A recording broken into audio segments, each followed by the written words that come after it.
Well, hello, Miss Peaches. Hello, Miss Regina. How are you? I'm doing good today. Yeah. I'm hanging in there. Yeah. I'm hanging in there. Yeah. Happy Saturday. Thank you. It's been a long time since we've done one of these long form videos. It has, and we're like, what are we doing? We had gotten so accustomed to the live, and I was like, we got to refigure this out. I know. But it's fun. It is. But so who are we? So we are two sisters knitting, Talking shit.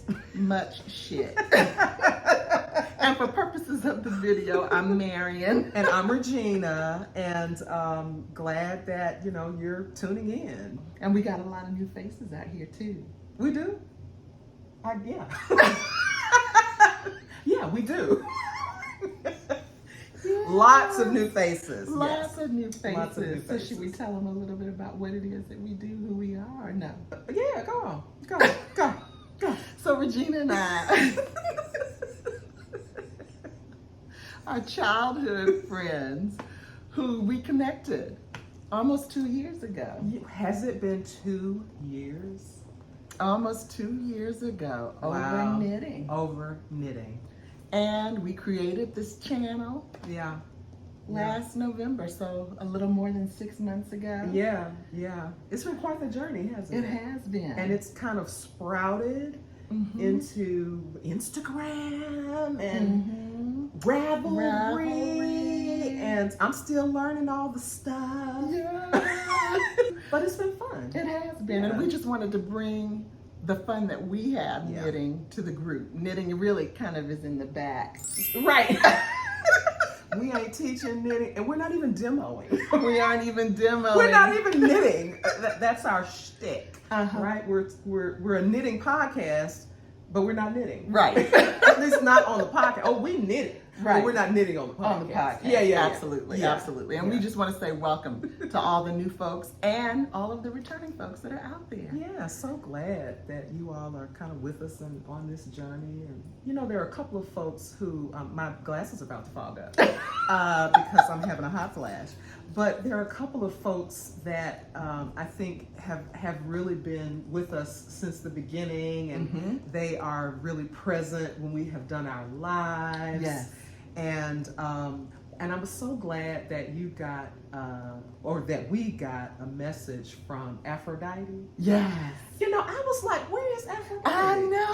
What? So Aphrodite, we're so glad. You mentioned a little tendinitis. You mentioned that you haven't been knitting, and so we're thinking of you. But we were like, where is Aphrodite? She was like, always leaving comments. And you know who else I've been wondering about? Dosha. Come on, Dosha. This is like a little roll call. Dosha, where you at? Where you at? And here's the thing. I mean, I don't think we've heard from her. I haven't really been keeping up with some of the comments. Yeah. So, and one other person I wanted to mention, you may have some folks that you want to mention, but losing my knit, Jeff. He was always around. Haven't seen him in a few episodes, have we? Yeah, Jeff is there. He's there? He's been commenting. Okay. I don't know that he's been on the live, but he's been commenting. He's been liking our Instagrams and things like that. Well, then that's just a shout out to losing my knit, Jeff. Hey, Jeff. Hey, Jeff. All right. And we've got I think hopefully a good episode for folks today as we ease our way back into these filmed episodes. Of course, we've got our cocktail. Yes. From our mistress of mixology, Regina. We've got a little bit of a haul, some life updates. Yeah. And I don't know what else, some other good stuff. Yeah. Stay tuned. Yeah, it'll come. We're just going to be chatting. We just chit-chatting. Today's cocktail, which is a Tequila Sunrise. Yummy. Yummy. Salud.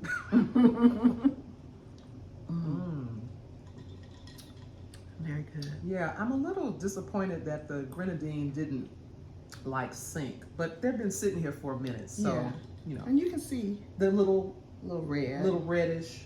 Yeah, but it's good. Huh? It is good. It's really yummy. So Tequila Sunrises in our highball glasses, Patron, tequila, regular old grenadine, but I got the good grenadine. Okay. Okay. Not the one with corn syrup. I got the good grenadine. So we got some healthy. And tangerine juice. I didn't use orange juice. I used tangerine juice. So Okay. I like tangerine juice. So, All right. Yeah, that's our cocktail. I love it. Yeah. I love it. So how did you learn? I'm just curious. How did you learn how to do all of these, make all of these drinks? Did you used to bartend or something? You know, I always wanted to tend a bar, but I Google. Okay.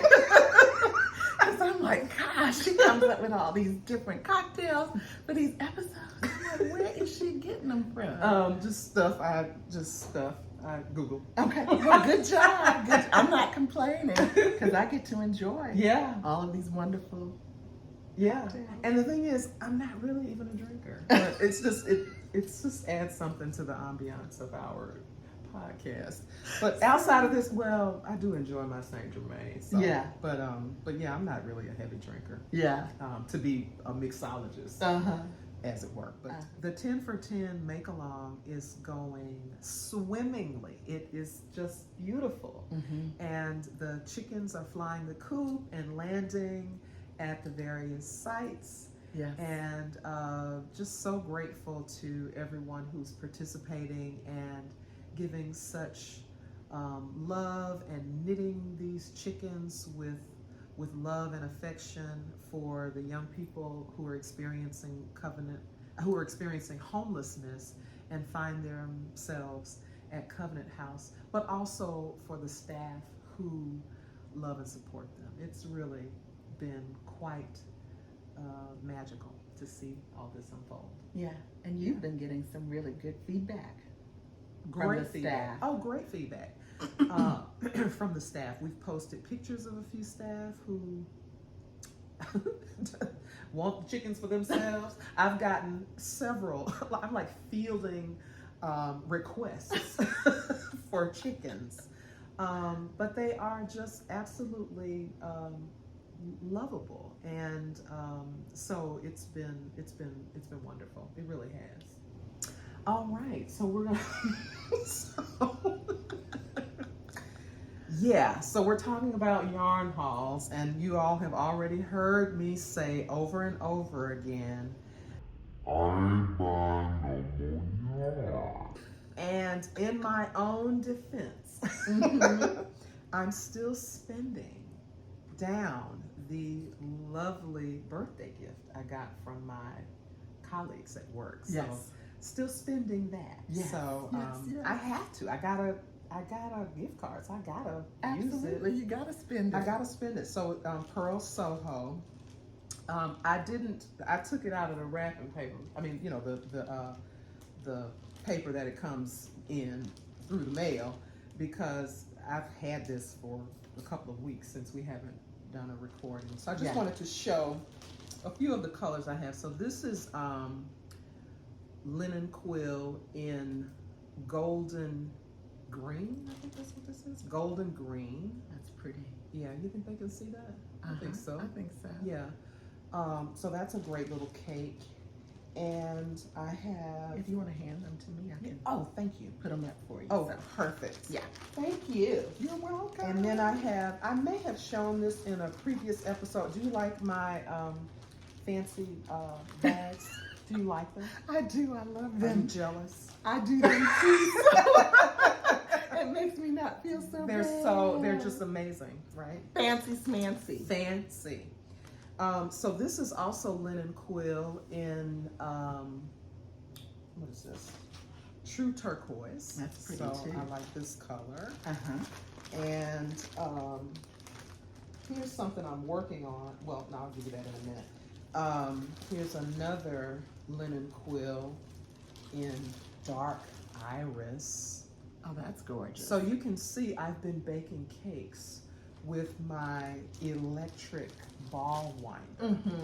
And it's gotten to the point where I get this yarn and I'm like, let me wind it. You know, I don't even hesitate anymore. This is beautiful. Isn't color. it beautiful? Isn't that beautiful? It Makes is. Would make a great sweater. It's like a deep plum or Uh-huh. prune kind color. That's gorgeous. I love that color. And you can really see the linen, I think these are like linen striping or whatever they call it. There's something on the website that says dark iris is a good example of, you know, the composition, that 15% linen composition. You can really see it. And then this is, what color is this? This is peach stone. Just a lovely neutral. I've got a few more. Okay. I'm gonna show. So that's linen quill, and then thanks. And then here's some spindle. This is another fingering weight yarn. This color is golden meadow. That's beautiful. And this is heirloom white. And I'm going to be making the eyelet cowl, short eyelet cowl with these two skeins. So we'll put that in the show notes. Okay. It's a lovely little cowl. That'll be nice. It'll be really nice. And one other, you know, my other favorite fingering weight is cattail silk. And I have lots of cattail silk, but I just had to have this blue iris. Isn't that beautiful? I'm seeing a lot of like the blue you have on now. I'm waiting for that. Okay. A linen quill in this color. It's called, I think, light cerulean, I think. But this is, love this color. And this is, as I said, cattail silk. So about this ball winder, because somebody on the live asked about it, asked if I liked it. It's the Kato, I think is what it's called, the Kato electric ball winder. And when I get my skeins, I'm just so excited. I can multitask. You gotta watch it. The cattail silk has these little burrs in it that will catch in the, what do you call it? The tensioner. And so you've got to really watch it. So the cattail silk is a little fickle, and it's better to wind it by hand. In fact, that's what they told me at Pearl Soho. But when I think about this and this ball winder, this electric ball winder, I think about the 33 miners from Chile. Oh yes. Okay, what do you think work about? with me. I'm listening. gonna make the connection. I'm like, okay. I'm gonna make the connection. So that happened, what, 2010, 2011, something like that. I was living in Southern California at the time, and I was so glued to this story.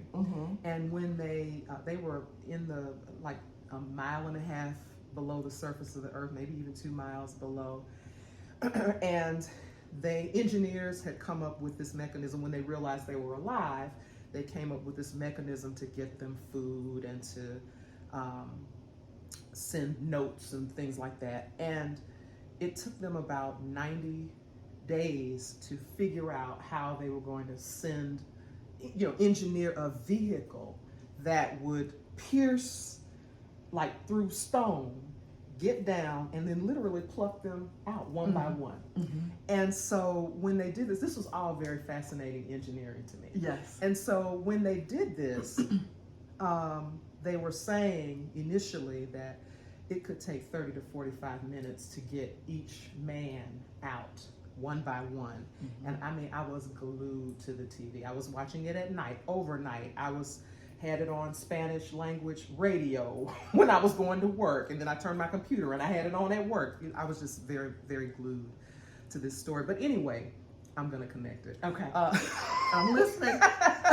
Anyway, so the first, they had decided who was gonna go up first and all of that. And so those first few guys, it took like 30 minutes to get them, but then they started getting good. And so by the halfway point, by the time they were getting guy number 20 and guy number 21, it was like 20 minutes.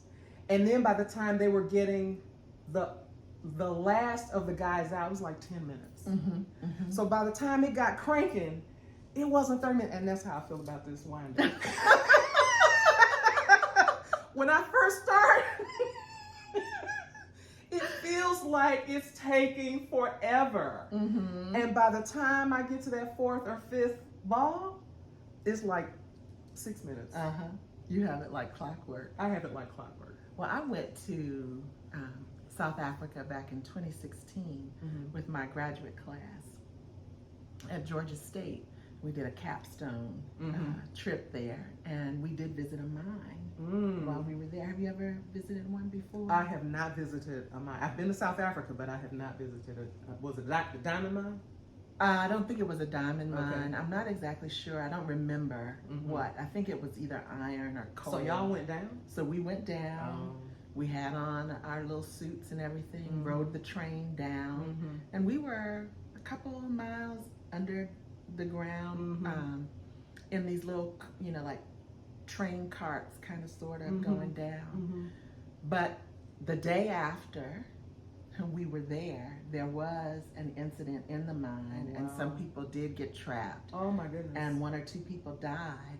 While we were down there, they had an emergency, because they tell you all the things to do in the event that there is an emergency. So it's some serious work. Oh yeah. And it's dangerous work while people are up under the ground. Yeah. But I admire the fact that they go down there. Yeah. Now, I was born in Charleston, West Virginia. And I remember my mom telling me about some of the folks that they knew that lived in the area, that worked in the hollers, the mine hollers. And some of the miners would always say, when they would bring like their lunch back up, that it was the best tasting lunch, the sandwiches and whatnot down there, because it was so cool. And I don't know if something in the air or whatnot, but they just talked about how good those sandwiches were, the water was. But then I'm wondering, was it really good? Was it, because I know a lot of the miners in the coal mines have black lung disease too, so I'm just wondering about that as well. But anyway, when you were talking, you were thinking about that. I was thinking about that, and that had me kind of connect. Yeah. Well, that is what I thought about. The Chilean miners, they made a movie about them too, called The 33, which is a pretty good movie. But anyway, that's a story that I like stuff like that. I like stuff like this. So that's how I feel about that Cato ball winder. Once it gets cranking, it doesn't take very long, but starting out, it feels like forever. Yeah. So I don't have anything to show. I thought it would be here by now. But I did order some beautiful mud cloth. Where'd you order? Don't remember. Okay. If I remember, I'll put it in the show notes. I remember, but I will add it to the show notes. I just don't recall right now. But my plan is to make some project bags out of it. Nice. And so hopefully in the next episode or 2, I'll have some project bags. Cause you sew a little bit. Yeah. I'm not a sewist at all. Yeah. I can. You can make a project. I can make a project bag. I'd actually like to get back into sewing too. I really would, but yeah. And so I'm going to be quilting them. I'm excited about that. Oh wow! So I did do a little haul and bought some of the little batting, and then the interfacing that is kind of thick. So I don't even know all the terminology. Because the interface is what makes it a little stiff. It makes it stiff. Yeah. And they have different kinds of interfacing. So this one is a little bit thicker. And then the batting and so forth. So we'll see. Fingers crossed. That's going to be fun. I can't wait to see it. So I'm excited about that. That's gonna be fun. And that would be my haul. So I'll show that in an upcoming video. Yeah. So I did not talk about in the haul, I did not talk about my lovely thread and maple pattern binder that I was obsessing over. I was emailing them, when is it coming out? They were like, Regina, calm down. Yeah. Of course they didn't say that, but I was emailing them like every other day.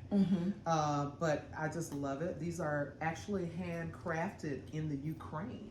And can I just say that this doesn't look like what I thought it was going to look like. I thought it was just going to be, for some reason, like one side. Like one panel. With these rings. I didn't realize It's like a booklet. It is a booklet. Yeah, it's a booklet. binder. It's a binder. And I know it says binder.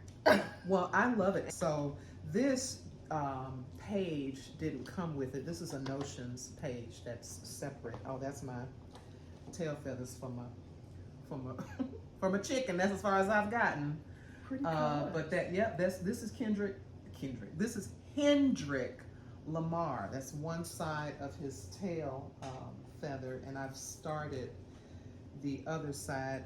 This thing has given me fits. I called Peaches and said, okay, emotional support chicken, I'm ready to wring its neck, pluck it, and fry it. Because, but I finally got into a rhythm, and so it's working. I had gotten further along with this side and ended up having to frog it because I lost count. Note to self, do not knit when you're tired. Yes. And I was tired, and I was, so anyway, so I frogged it and started over, which is I always see that as an opportunity to just get more practice in. So I didn't really trip, but yeah, so I hope to be way further along by Wednesday. Yeah. And so that's, we got that, and I think that's really all I wanted to highlight. I mean, I guess I could highlight one other whip. I just started, I love my open airs, and so I just cast on another open air in buttercup yellow, and so yeah, this is just a few stitches in, a few rows in rather, and this is on my minder, my mini minder. I forget which one this is, but I don't know if you can see. Maybe Sunrise, maybe? You see the little design? Yeah. So anyway, wrist strap. So I kind of leave this one in the car, just so I have something to work on if I'm at the car wash or if I'm stuck somewhere getting car service. I try to leave a project in the car. And you know what else I try to leave in the car? What? A book. Yes. Right. Yes. So maybe we can pivot to what we're reading. Okay. So the book that's been in my car that hasn't been cracked is the Pulitzer Prize winning Combee, which is about the Harriet Tubman Combahee River Raid, and it's by Etta Fields Black, and I bought it when I heard about this on NPR, I think it was.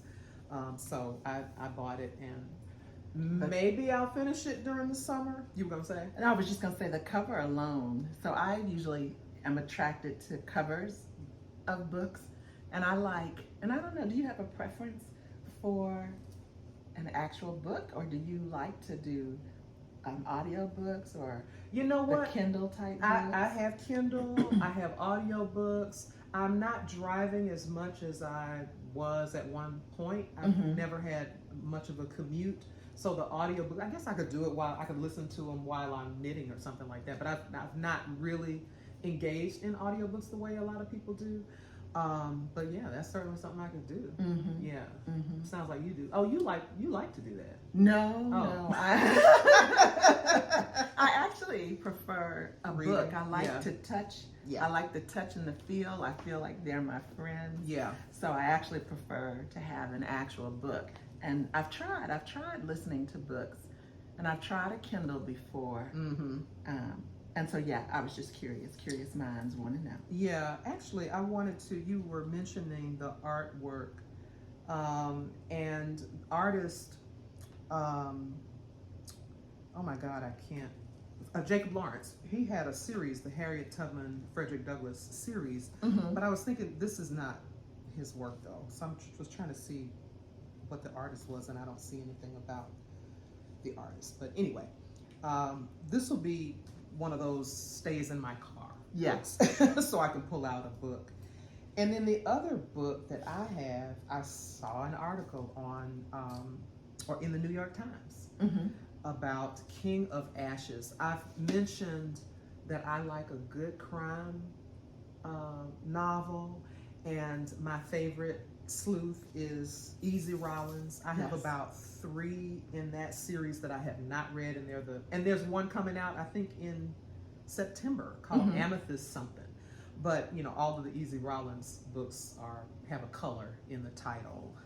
Devil in a Blue Dress, A Red Death, White Butterfly, Black Betty, Little Yellow Dog, Bad Boy Brawley Brown, just all of them. And so there's about, I think, 15 or so in the series, and there may be 3 that I haven't read that I have.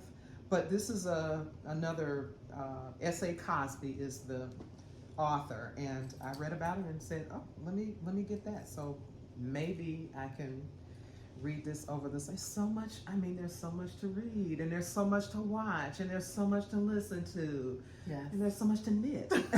How are we supposed to do all this? I know. It's like, how are we supposed to do all this? what to do? Yeah, what to do? One at a time, I guess. So what you got? Well, I have 3 books. So my niece left her copy of the autobiography of Malcolm X here. We're birthday twins. Yes, you. But I've read it several times. Same here. And I was cleaning out the closet the other day and saw this. And I said, you know what? Let me just read through again. Yeah. Especially with everything that's going on. I think it'll be a timely read. Yeah. So, the autobiography of Malcolm X. Yeah, I love that. Yeah. And then Octavia Butler. Love her. She was an Afrofuturist writer. And so I've heard lots about the parable of the sower. I've not read this particular book of hers, but I understand much of what she's talking about is actually Coming to happening pass, yeah. and coming to pass. Yeah. So I said, let me pick this up. I think this is part of a trilogy too. Okay. There's the parable of the tents, the parable of the sower, and I forget what the other one is. Okay. But yeah, she was quite.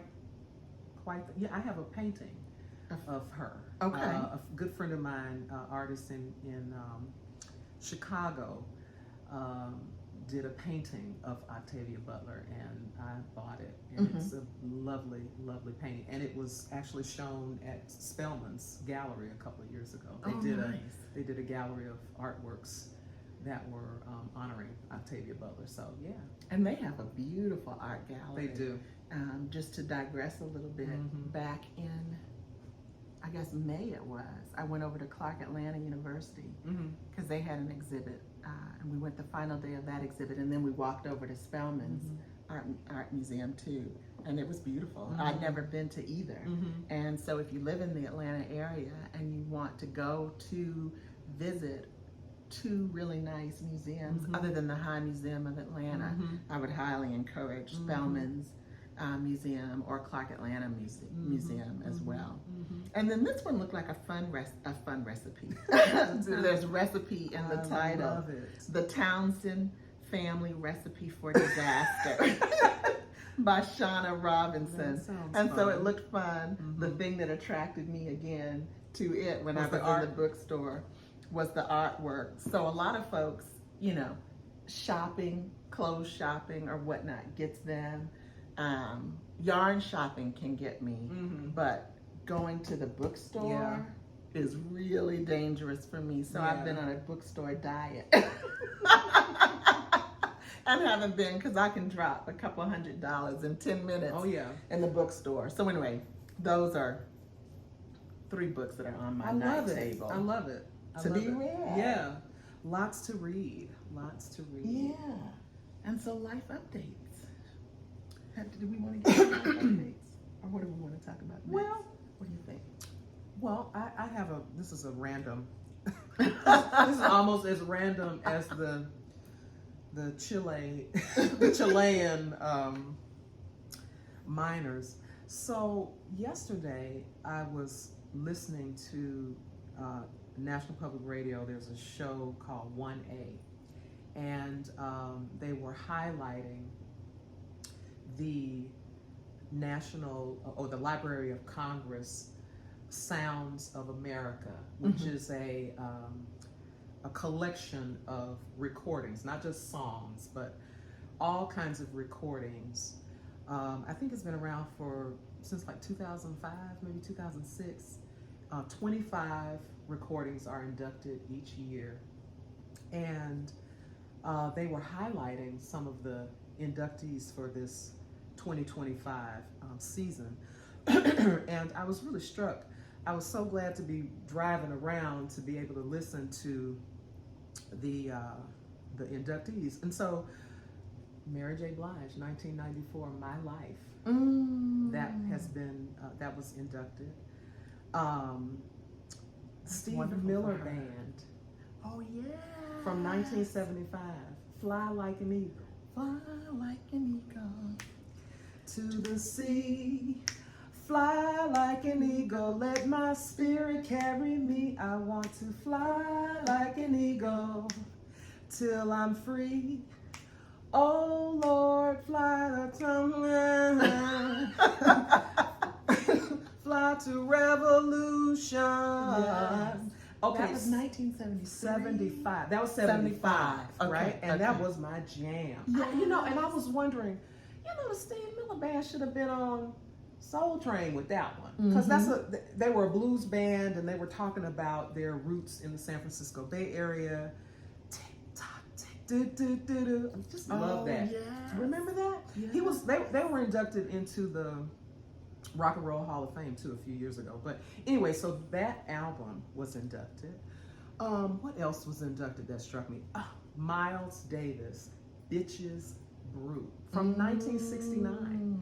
That was inducted, and so they talked to a number of the musicians who were working with him at that time. And so that was inducted. Tracy Chapman, Okay. 1988, the eponymous album, Tracy Chapman with You Got a Fast Car. Yeah. That one. Now, didn't she get a recognition at last year's Country Music Awards? Oh, because of, I can't remember the guy who has re-recorded Fast Car, and they did a performance. Actually, it's a really knockout performance at the Grammys. I want to say it was not last year, but maybe the year before. Maybe it was last year. But so I don't watch the award shows. They're pretty much unwatchable to me. But I said I want to watch this one, and that performance was stellar. Joni Mitchell performed on that one. It was stellar. So yeah. So anyway, she and this, y'all know who it is. The guy who really popularized the song again and won Grammys for it, and he performed with her. It was just a stellar performance. So yeah, so she's been out there, and so now that album is in the Library of Congress, Sounds of America. And as I mentioned, it's not just music. There's commentary, the podcasts are recognized, speeches, and then the other song or album that made the cut for 2025 is Goodbye Yellow Brick Road. Elton John. Elton John. Now you know what's on that album, don't you? What? Hey kids, Oh yeah. shake it loose together. Now you don't want me singing because I mess up the words, but I know the beat. I know what. Spotlights hitting something that's been known to change the weather. We'll kill the fatted calf tonight, so stick around. I love We're gonna hear electric music, solid walls of sound. Benny and the Jets. Y'all know that one. So that's Benny and the Jets. So there are a lot. Benny.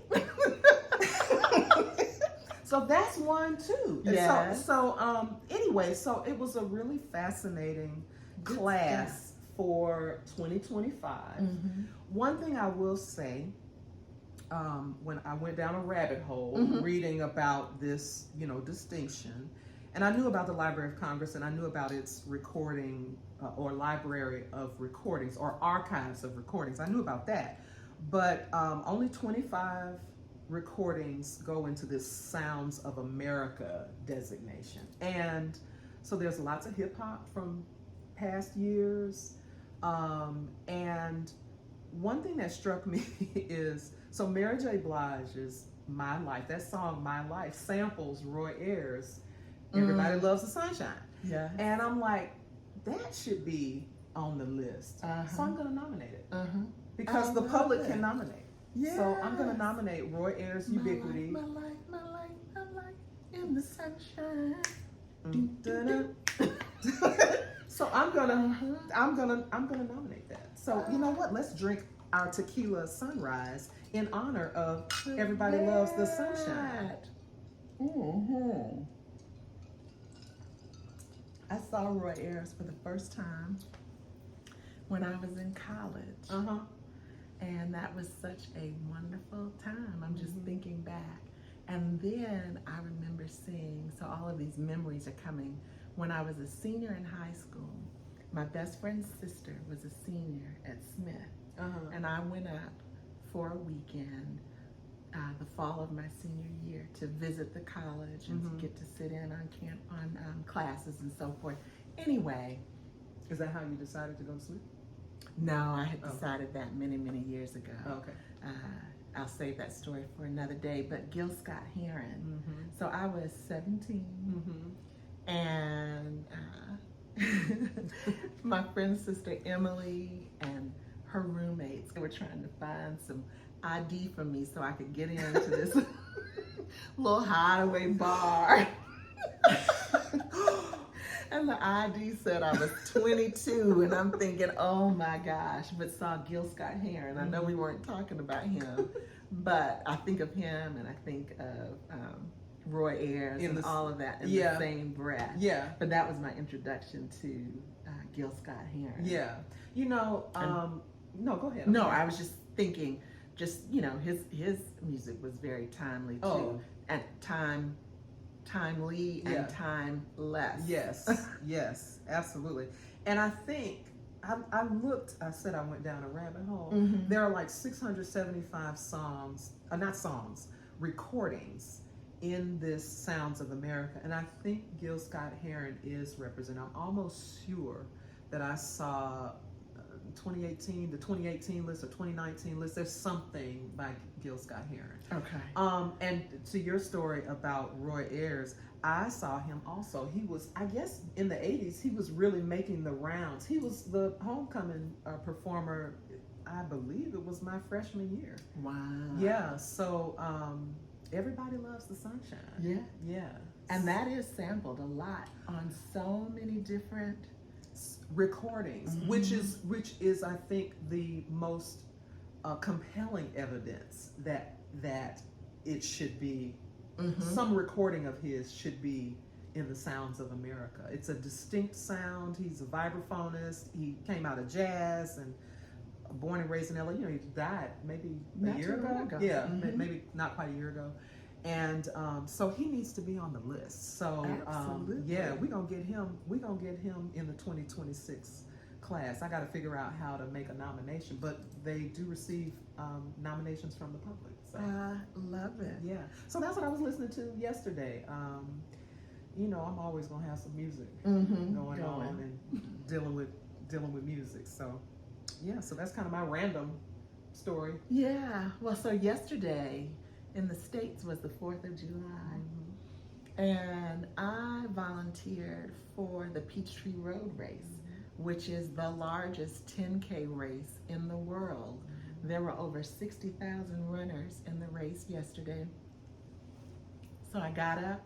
We had to be at our stations. I volunteered at one of the water stations at mile 4. So we had to be there at 4:30 in the morning. So I was up like 3:15 and dragging, but then you get all of this burst of energy. And that was so this was my 4th year volunteering. Oh wow. So you've done this. Where did you park? I mean, so we parked at the Temple, so we were right by SCAD, the Savannah Oh, that's right. College You told me of that Art yesterday. and Design. I and guess you across could have from that. Ubered too. No, they don't. Oh. Because they closed the roads, and so getting back over to where you need to be. I mean, I guess I could have, but yeah. Anyway. Yeah. So, got there and set up our little water station, and so we probably had about I don't know, 15, 16, maybe 20 tables long. Mm-hmm.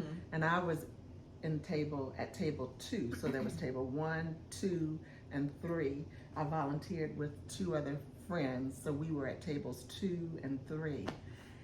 And those are the ones, those first 3 tables are the ones that get slammed. Uh-huh. So initially, as the runners come through, it's really inspiring because you have wheelchair runners that come through, and just to see them pushing their wheelchairs with their arms, or propelling, I should say, their wheelchairs with their arms is just really inspiring. Then they have wheelchair assist runners. Oh, wow. And they have elite runners, women and men, and so then you get inspired by that. And then the rest Everybody else, humanity, comes. So they have waves A through Z, so through the whole alphabet, and you have to show a previous time. Yeah. So it's a 10K, so it's 6.2 miles. So you have to show a previous time to get put in a wave based on your time and your speed with running. So by the time you get to, I don't know, to Z, D, E, oh, not even Z, D, E, H, you're in the middle through, it starts to slow down by Z. So when you get to like W, X, Y, Z, X, the crowds have thinned. Yeah. But when you're in the throng of that thing, oh my gosh, I was just putting water on the table. I wasn't even looking. Yeah. I did make the mistake one time to look back and see, and I thought, oh my goodness, all these people are coming towards you. We are in trouble. I should not have looked, but it was really fun. I was spent though. Yeah. By the time I got home, I showered. It was hot. Yeah. I have a good friend who has done the Peachtree Road race for the last 10 years. And usually he and I will have dinner the night before. And I'm not sure what I had going on. Not the night before. He comes in on whatever. He comes in 2 days before, and I usually will connect with him and we'll have dinner. But something happened this year and I didn't get to. But he's in the early alphabet because he's a pretty, he's like I wouldn't call him an elite runner, but he's a serious runner. He's a serious runner. So that's awesome. I have never, I have wanted to do the Peachtree Road Race. I have never done it. I have done a half marathon. I did the Disney half marathon, and I did the LA 5K, which is like in the middle of the LA marathon. And I had a cousin whose wife participated in the LA marathon for many years, and we would go out and support her. And to your point about the wheelchair race, and I'll never forget, if you've ever been to Los Angeles, and they've changed the route of the marathon over the years. At this time, it was going straight through Exposition Park and Figueroa, which is over by USC, and there was a little bit of a hill. And I remember this person on crutches who didn't have, he was paraplegic, but he could use crutches.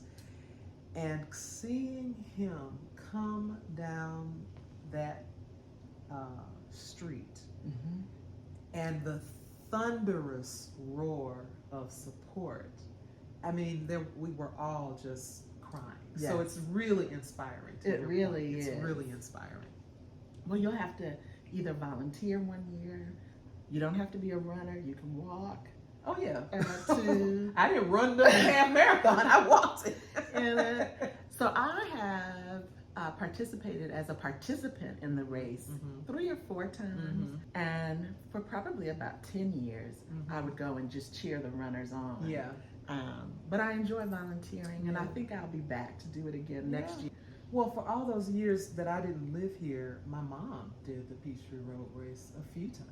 Oh, that's excellent. I was real proud of her. She walked it. She didn't run, but she was out there. Yeah. So yeah. So one of these days. Yeah. Because it's like a big party. Yeah. Down Peachtree Street. Yeah. Because there are lots of streets in Atlanta, for those that don't live here, named Peachtree. It's West Peachtree, Peachtree Road, Peachtree Battle, Peachtree Circle. Right. we got the peach trees. Yeah. Oh, that's awesome. So that was my yesterday. Yeah. And then in June, I went out to California to visit my, or not to visit, but for my nephew's graduation Yes. from Stanford. My oldest nephew got his MBA from Stanford and went to wine country for the very first time. I went to Napa? Were you in Napa? I was in Napa? Or Sonoma? Well, it could have been both. I didn't do both. Okay. So one day my brother and those were in one place. Yeah. I hadn't gotten there yet. And so I went, I didn't get there till the next day. Yeah. So I drove up. And I think we were in Napa, come to think of it, not Sonoma. And it was beautiful. It is beautiful. It's so interesting that, don't quote me on this, but I lived in the Central Valley of California for 2.5 years. That's where most of the wine grapes are coming from. Not even the Napa. Napa Valley is kind of known for it, but that's not even where most of the grapes are coming. It's coming from the Central Valley. Oh, okay. If I'm not mistaken. So, Okay. Yeah. Yeah. In fact, let me get off that because I don't know what I'm talking about. I think I might, but I don't know. Somewhere I heard. I heard. But that was fun. Yeah, I bet that was fun. And so those are the major updates, I think, in my... Yeah. Well, I mean, our last episode was Life Be Lifin', and that continues to be, the way things are going. Life be lifin'. So. Anything else? Do we have a question that we want to ask or no? I think we could come up with a nice question for our KnitShits. We miss you guys, and because it's been almost a month that we did an episode, maybe a month, almost to the day, that we did our last live. And I think the question we posed was about what have you misplaced? What are your plans for the summer? What's going on with you this summer? Share that with us. Yeah. What are you doing? What are you reading? What are you reading? We're always asking that. What are you listening to? Tell us. Give us some suggestions. Absolutely. Yeah. Curious mind. Yeah. All right. So I think this is a wrap for this episode of Two Sistahs Knittin Talkin Shit. Bye, y'all. Thanks for tuning in.